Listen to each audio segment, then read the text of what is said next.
నాటుకోవాలి. మెంతికూరలు ఎలా నాటి ఇది మట్టి అంతా కలిపేసి ఉంచాను. గెత్తో కొబ్బరి పిండి అన్నీ మిక్సింగ్ చేసి తెచ్చాను. మెంతులు మనం షాప్లో కొన్ని ఒత్తిగా వేసుకోవాలి.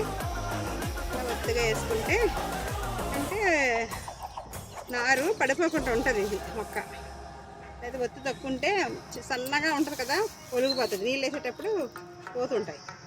అని కొద్దిగా ఒత్తిగా వేసుకుంటే ఒక దానికి ఒక టచ్లో ఉండి పడిపోకుండా ఉంటాయి.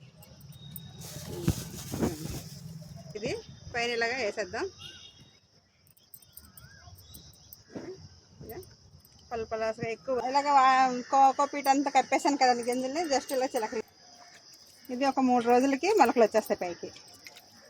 3 రోజులకి అయితే మనం